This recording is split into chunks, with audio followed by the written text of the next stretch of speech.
There's an ancient bit of military wisdom that says tank beats everything. Is it true? Why not find out for yourself in the sponsor of today's investigation, War Thunder, the most comprehensive vehicle combat game ever made. In dynamic, combined arms, PvP battles, you'll be able to command more than 2,000 tanks, planes, helicopters, and ships that served dozens of nations. From the earliest armored fighting vehicles of the 1920s to the main battle tanks of the modern era, War Thunder has rendered them all in stunning detail that extends down to even their individual components. Combine that with incredible graphics and authentic sound effects, and you have one of the most immersive combat experiences available. And as we'll get to later in this video, War Thunder also includes the most important feature for any tank commander: the ability to customize your vehicles with kill markings, camouflage patterns, and pretty much whatever else you can think of. I mean, look at my Sherman, the Berlin Express. I think it looks pretty cool. If you're like me and have a real fascination for real-world military equipment and want to combine that with something that's fun to play, become a grizzled veteran tank commander, a fresh-faced flying ace, or an ingenious naval commander in War Thunder. Play for free right now on PC, Xbox Series X and S, PlayStation 5, or the previous console generation. And if you use our link in the description, you'll get a whole host of bonuses from boosters, backups, and premium vehicles. So thanks again to War Thunder for sponsoring this investigation, and I'll see you on the battlefield.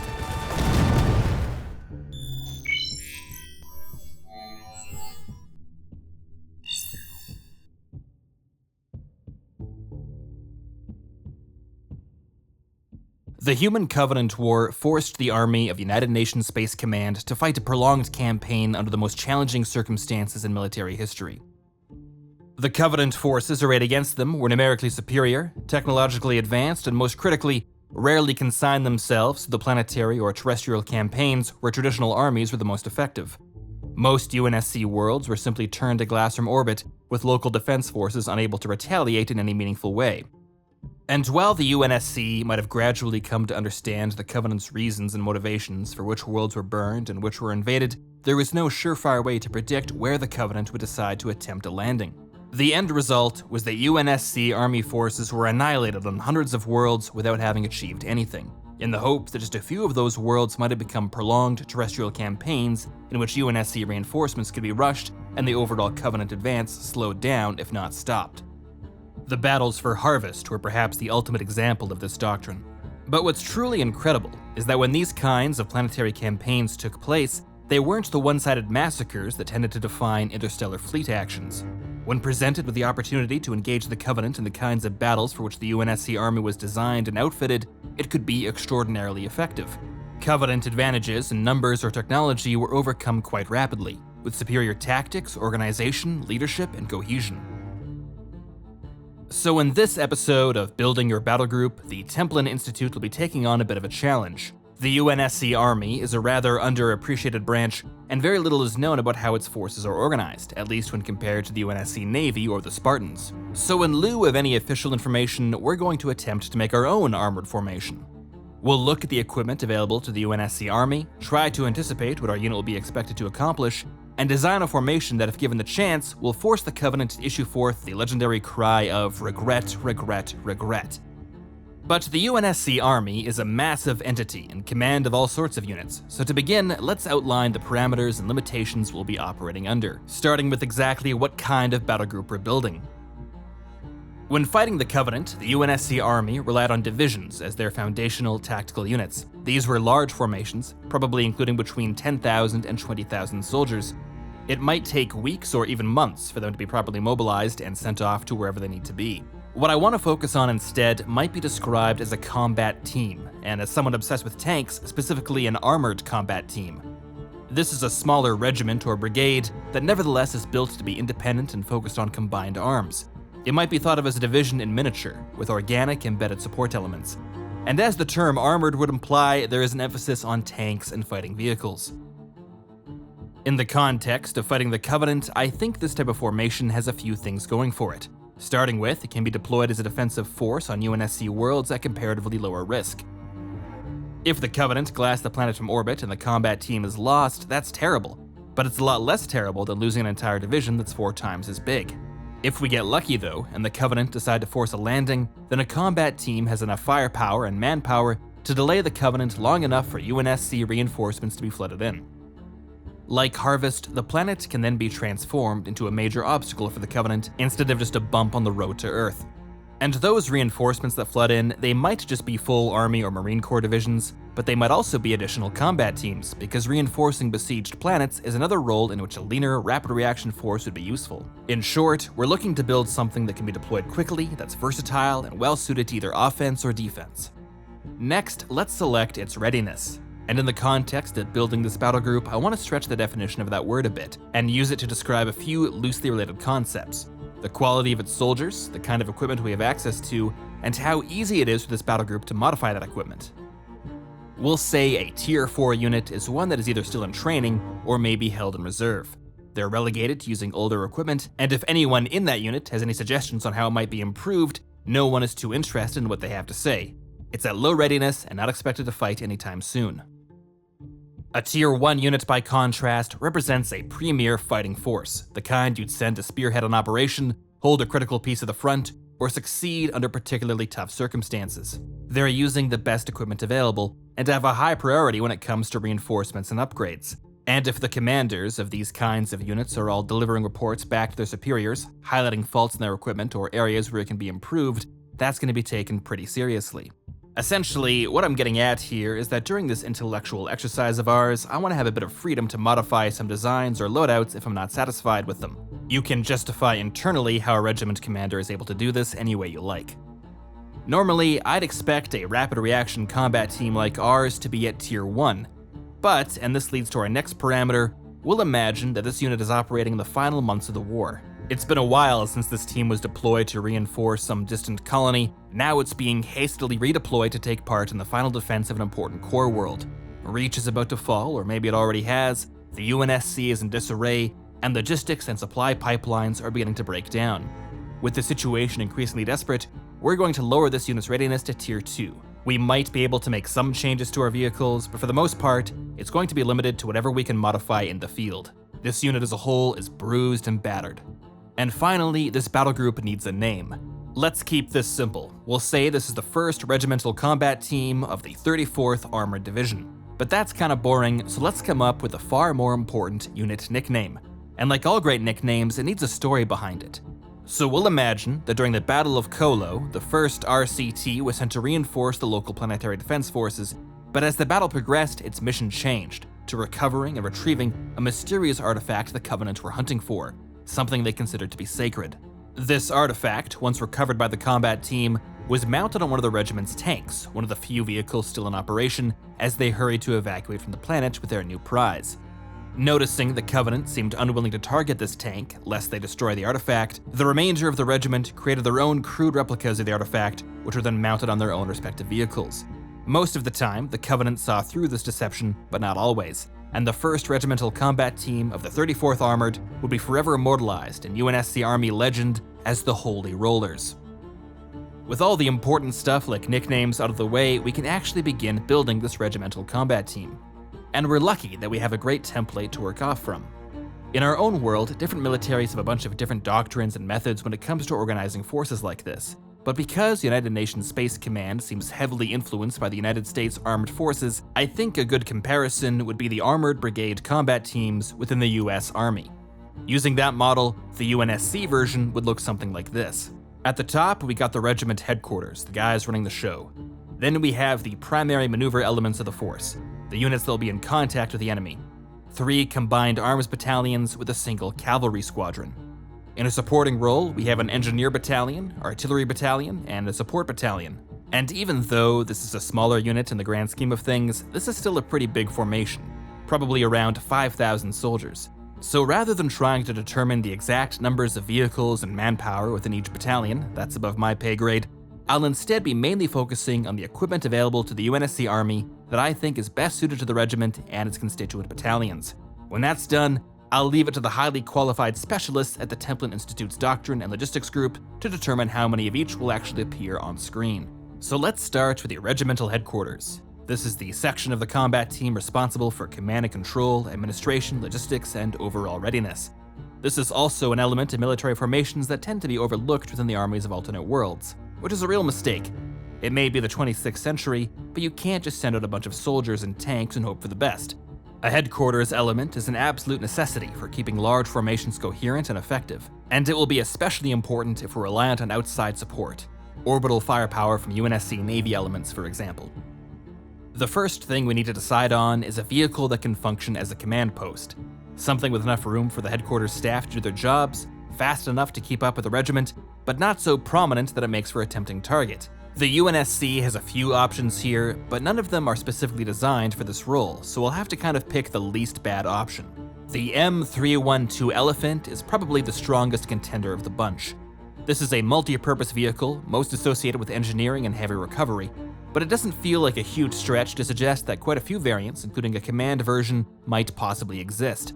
This is potentially, maybe even something we can modify ourselves in the field. Remove the crane, add in some radios, and boom, we have our command vehicle. The problem is, they don't call these things elephants because they're so small. This thing is going to stick out like a sore thumb, and I probably don't need to explain why it's generally bad practice to have your headquarters elements in a very conspicuous vehicle. What the UNSC really needs here is a smaller, multi-purpose vehicle, something that sacrifices leg room for survivability. The M650 Mastodon would be perfect here, but since it doesn't seem to have been developed until after the war, another possible option is the M88 Bison. And though the M88 does have a significantly lower profile, it also has a giant glass canopy on the front. Again, do I need to explain why this is a bad idea? Maybe in the 26th century, the UNSC has some really advanced transparent aluminum or whatever, but to my eye, this thing is a death trap. Ideally, our HQ element will never be in a position where they're taking fire, so this might not be a huge deal, but since I'm theoretically the person who will be commanding the regiment from this vehicle, I'm not going to trust it. It's a tough choice, but I have to select the hopefully not just hypothetical command variants of the Elephant, what I'm going to call M312Cs. And if they don't exist, I'll have our field workshops whip one together. I do want to come back to the M88 Bison though, and in particular its XRP-12 Gremlin support variant.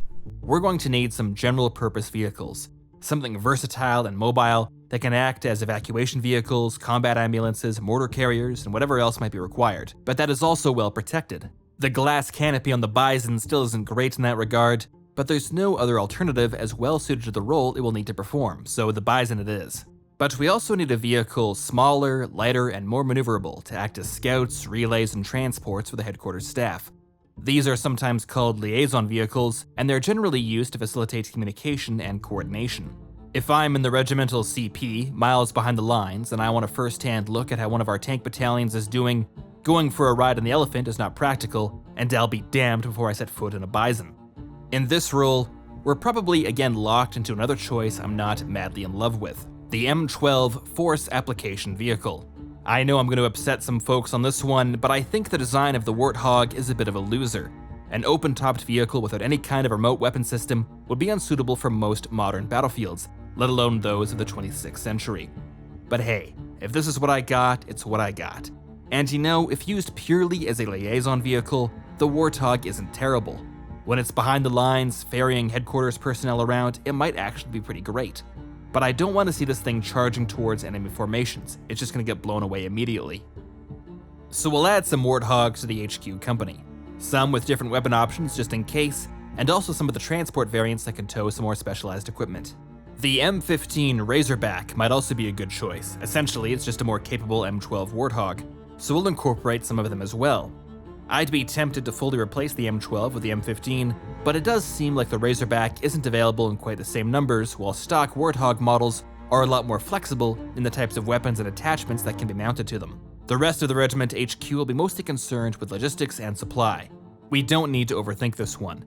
The H9 family of medium trucks seems perfectly suitable, and I'm sure we could further outfit them with additional cargo trailers, water tanks, generators, power plants, and whatever else the regiment might need. With that, the regimental headquarters is outfitted. Maybe not the most exciting part of the Holy Rollers, but critical to its operation and success. But now for the real meat of the Holy Rollers, the 3 combined arms battalions. While the entire combat team is designed to undertake a great variety of operations, these are the soldiers who are really going to be in the thick of things. It might not be an exaggeration to say that the entire regiment really only exists to support these 3 battalions. Each by themselves could be an entire episode of Building Your Battle Group though, so let's stick pretty closely to our template. Because we're ultimately an armored unit, Each combined arms battalion is going to have a headquarters element, 2 armor companies, and 2 mechanized infantry or rifle companies. Starting with the armor companies, this leads us to maybe the biggest choice we'll need to make in building this battle group. What model of tank is going to be the mainstay of the regiment? And as much as I wish the UNSC had a giant list of options, we're limited to 3. The M700 Viper, the M808 Scorpion, and the M850 Grizzly. Right away though, the Grizzly is out. I have spoken at length before on the senselessness of double-barreled tanks, and I won't have them in the Holy Rollers. Between the remaining 2, I think I prefer the M700 with its much lower profile. The Scorpion, by contrast, seems way too tall. But because the Viper seems to be much less common than UNSC service, there's probably some issue with them I'm not seeing.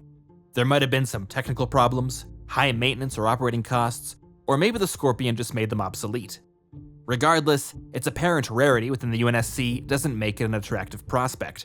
So really, our choice here was no choice at all. There's an ancient Sangheili idiom you might have heard of: you don't go to a steakhouse and order the seafood. In this same vein, choosing anything other than the Scorpion for this role would have been insane. You don't build a UNSC armored regiment and order the Viper. Now that said, anyone with a knowledge of tanks will probably see some flaws in the Scorpion's design. And while we don't have the resources to perform significant modifications to the vehicle itself, there is some stuff we can do to hopefully mitigate some of its weaknesses.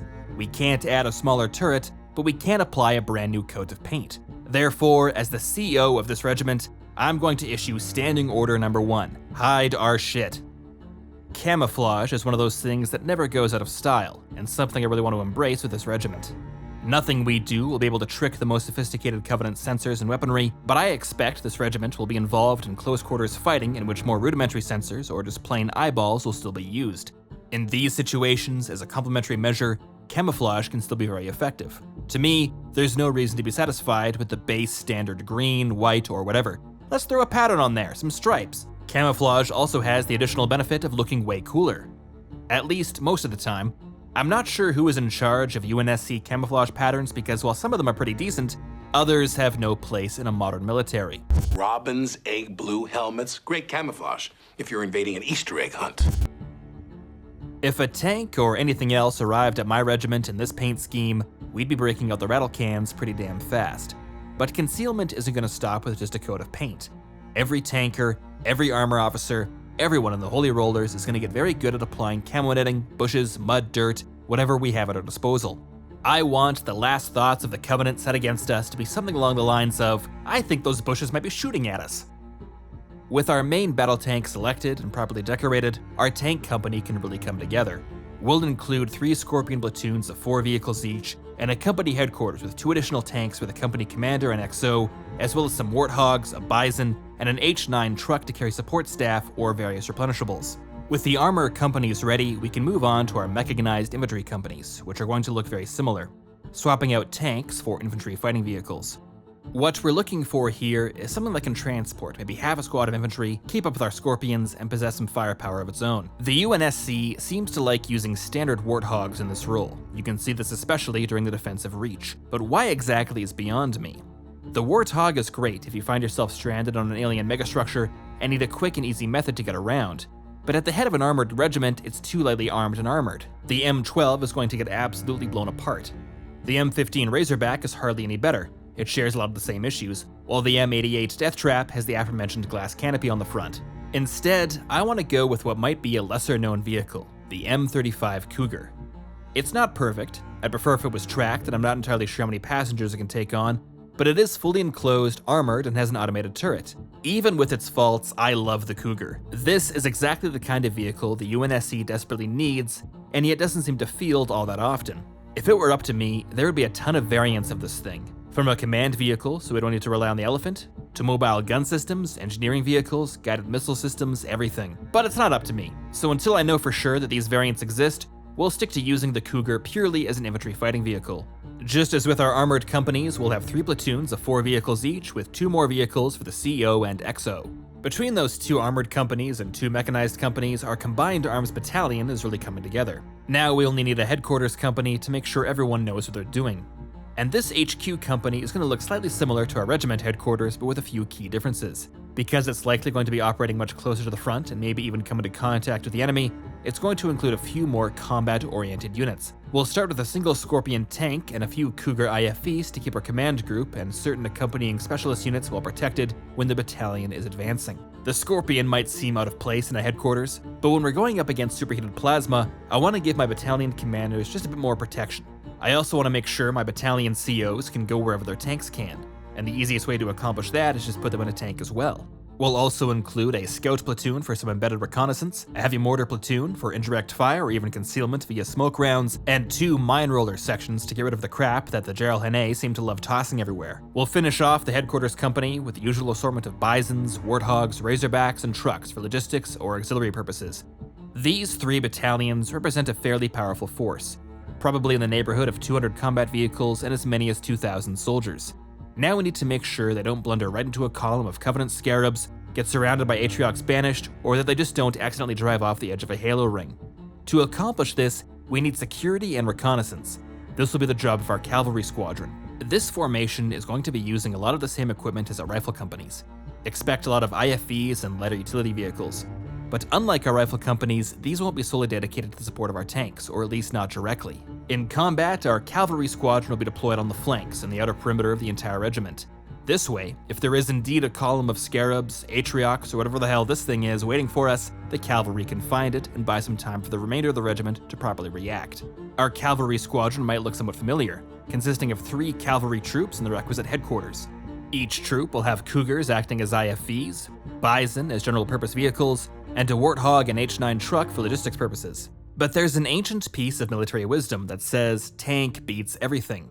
With that in mind, we should probably add some tanks here too.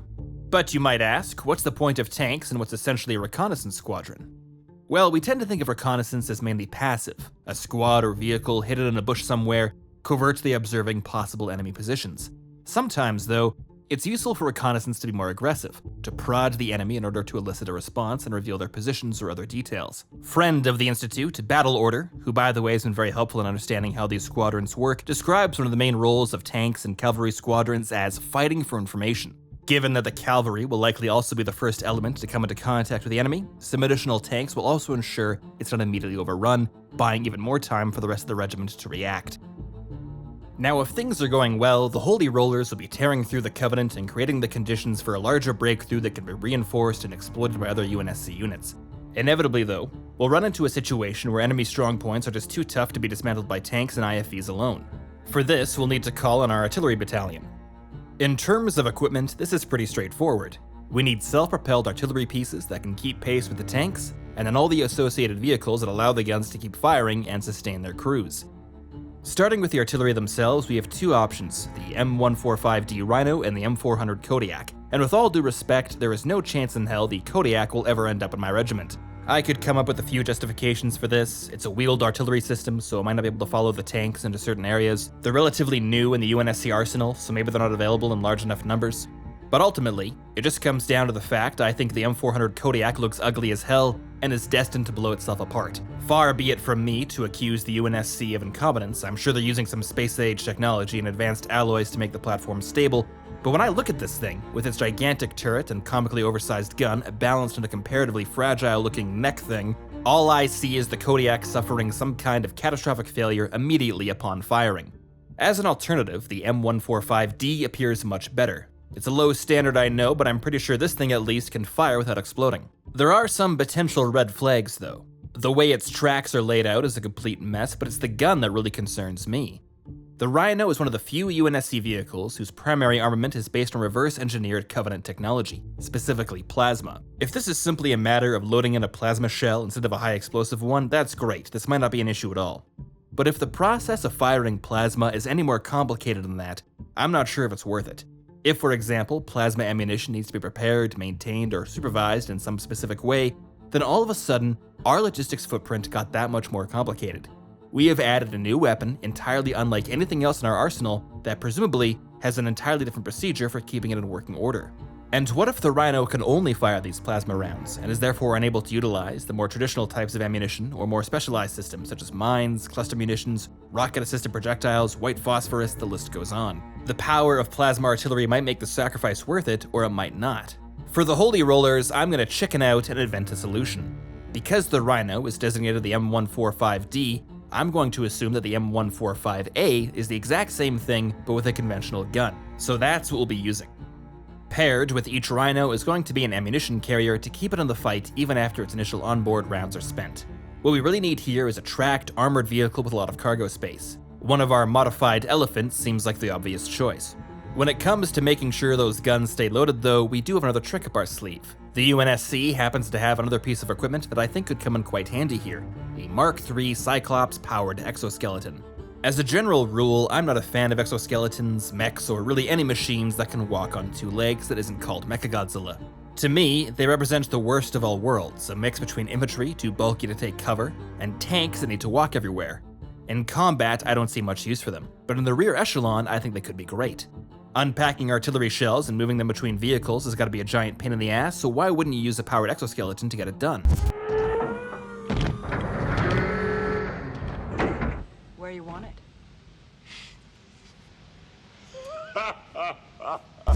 Before we move on to the headquarters, I want to add another more specialized unit to this battalion, an anti-orbital battery. Chances are, if a Covenant warship arrives directly overhead, that's it for the Holy Rollers. This regiment can do a lot, but there are some situations where we just need to rely on the other elements of the UNSC Armed Forces. It will be up to the Air Force and the Navy to make sure we're not blasted away from orbit. That said, I would like any Covenant shipmaster to think twice before parking his boat over our area of operations. To that end, I want to take a look at the Fox self-propelled artillery platform. Details on the Fox are sparse, but if there was any ground-based vehicle in the UNSC arsenal that might be outfitted with a mass driver similar to the fixed defenses on Reach, I think it would be this one. Did the UNSC actually do this? I'm not sure, but it's unthinkable to me that there wouldn't be some sort of mobile, ground-based, anti-starship weapons platform. At the very least, we know this concept was on their minds, because after the war, the M510 Mammoth had a railgun attached to it that presumably could be used in this role. A predecessor to the Mammoth probably existed towards the end of the war, so I'm fine with using the Fox as a placeholder. We'll use the exact same template as our conventional artillery batteries, just swapping out the Rhinos. Will this be enough to destroy a Covenant supercarrier? No. But if anything from a corvette up to and including a destroyer attempts to take some pot shots from orbit or perform a low in-atmosphere pass, we'll at least have something waiting for them. That only leaves our headquarters section, and again, no real surprises there. The same mixture of vehicles we've discussed time and time again. Attached to the HQ, though, is a target acquisition platoon. They locate enemy artillery so it can be destroyed, and communicate with friendly artillery so their fire is more accurate and timely. For this, a few Warthogs and Razorbacks loaded with special equipment is all we need. Hopefully, the UNSC even has a few special variants with satellite terminals, counterfire radar, that sort of thing. Military engineering, it seems to me, tends to be another overlooked aspect, both within the UNSC and popular culture, but I'm not going to make that same mistake. The UNSC Army Corps of Engineers is incredibly important, and to a formation like the Holy Rollers, absolutely critical. On the advance, they'll be able to help clear obstacles to keep the tanks moving, build bridges or manage ferries over rivers or other hazardous terrain. On the defensive, they can help in the construction of trenches or other fortifications, lay mines, survey the ground to assist things like artillery, and even potentially help clear an area for an improvised landing zone or airstrip. They can also help in the construction of camouflage, which, as we've said, is going to be very important to this regiment. So our engineer battalion will consist of the necessary headquarters company, a signal company to keep our comms working, a military intelligence company that might provide insight into the Covenant, and 2 combat engineer companies. As you might expect, these units require a ton of specialized engineering equipment. Bridging vehicles, bridge transporters, mine rollers, mine clearance vehicles, repair systems, excavators, dump trucks, bulldozers, basically everything you might need in a war zone combined with everything you might need in a construction site. There are some vehicles in the UNSC motor pool that make a ton of sense here. First and foremost, the Elephant is essential. We've talked before about using these things as command posts or ammunition carriers, but it's combat engineering that this thing was designed for and where it really shines. Obviously, it can be used as a recovery vehicle, but also an assault breacher if you add a mine plow or a blade, and they can probably also carry a lot of the heavier bridging equipment we're going to need. In this role, the Elephant is amazing and a must-have. Accompanying them, Warthogs, Razorbacks, and the trusty H9 medium truck would certainly be present throughout. Same with the Mark III Cyclops. Combat engineering is another area where powered exoskeletons make a ton of sense. After that, we can make some reasonable assumptions. There is probably a mine-clearing version of a Scorpion, and Warthogs or Razorbacks equipped with electronic warfare systems, and all the other minor variants necessary for our engineers to do their jobs. We're very nearly done with the main combat elements of the regiment, but one of the problems with using a modern US Armored Brigade combat team as our template is that right now at least, that formation is expected to operate in an environment in which friendly forces have total air supremacy. That won't be the case for the Holy Rollers, so I think what we need to add here is an air defense battalion. We'll follow the same general formula we've been using so far. A headquarters element and then 2 air defense batteries. The headquarters element is going to look somewhat similar to its equivalent in the artillery battalion. The same assortment of trucks and utility vehicles, but just different equipment inside them. As for the actual air defense batteries, I think we need to base these around the M9 Wolverine. The half-track design is a bit of an odd choice. I think those went out of style by the 1950s, but what can you do? As long as they put missiles into the air, I don't care. We'll pair these with Warthog variants equipped with their own missile launchers and then the usual support equipment. I think this will make our airspace a very tough place for any Covenant Banshees or dropships, but anything larger than that will be a job for our artillery, or more likely, other UNSC forces in the area or in orbit. So that about does it for the part of the regiment directly involved in combat. Now we need to start thinking about the giant support apparatus that will keep the Holy Rollers rolling. Nobody is going to get too excited over a medium tactical vehicle with a water tank trailer, so I can see why not much is known about the types of vehicles the UNSC would use in that role and others. But I don't think you need to be a grizzled combat veteran to understand its importance. If you're dying of thirst, that simple water tank trailer is now the most important piece of equipment in the galaxy. When you're watching a formation of vehicles and infantry charging forward in a very cinematic way, it can be easy to forget about all the manpower, supplies, and logistics work that's necessary to make that cinematic charge possible. In terms of vehicles alone, a modern US Army Armored Brigade combat team will have an operational cost of close to $70,000 per mile. Add in a few centuries of technological development and inflation, and it would not surprise me if the UNSC was spending close to $1 million for that same mile. That's a lot of equipment and supplies, so the final component of our regiment will be the support battalion. Like the engineering battalion, we can make some reasonable guesses as to what sort of vehicles will be present, even if we don't know precisely what is most appropriate. H9 trucks, elephants, warthogs, and razorbacks, the usual suspects. But we need to build this section of the battle group during something of a speed round here because it's way bigger than you think. If you've studied military logistics at all, you may have come across the phrase tooth-to-tail ratio. This describes how many support personnel handling things like supply, upkeep, distribution, maintenance, etc., the tail, are necessary to support each combat soldier, the tooth. In World War I, the ratio was pretty lean, about 2 support personnel for every frontline soldier. During the Cold War, the tooth-to-tail ratio had grown to be about 14-1. I could see it going either way by the 26th century. The war against the Covenant was a total war. All of society was mobilized towards this massive undertaking. The tooth-to-tail ratio might have been huge. At the same time, though, evolving technology might have mitigated many of the challenges related to logistics or created brand new ones. If I had to make up a number, I'd put the ratio for the whole of the UNSC armed forces during the Human Covenant War to be around 10-1. The Holy Rollers, being a rapid reaction force, are probably less supply intensive than other formations, so let's imagine somewhere between 5-1 or 2-1. So rather than going through a battalion that in theory might be several times larger than everything we've just put together, I think the speed round makes sense here. First up, we have the HQ company. No surprises here, you know the drill. Next, we have the medical company. They're handling everything from tactical combat casualty care to medical evacuations to forward resuscitative surgery systems. They need ambulances and trucks. After that is the field maintenance company. As you've seen, this is a very vehicle-intensive formation.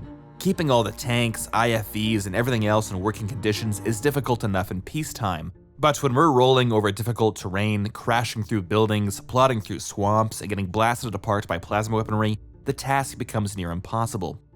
But a tank whose engine has seized up and can't start is every bit as useless as a tank that got reduced to molten slag, so regular maintenance and repairs can't be ignored. We need some heavy trucks we can load a broken tank onto, a bunch of trailers, mobile tool shops, and other services.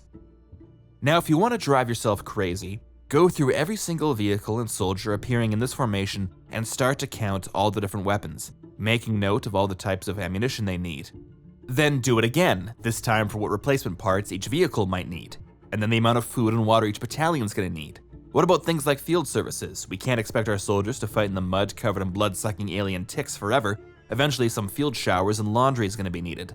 This and about a million other things is the job of the distribution company. To get it done, the distribution company will need approximately 1 metric shitload of heavy trucks.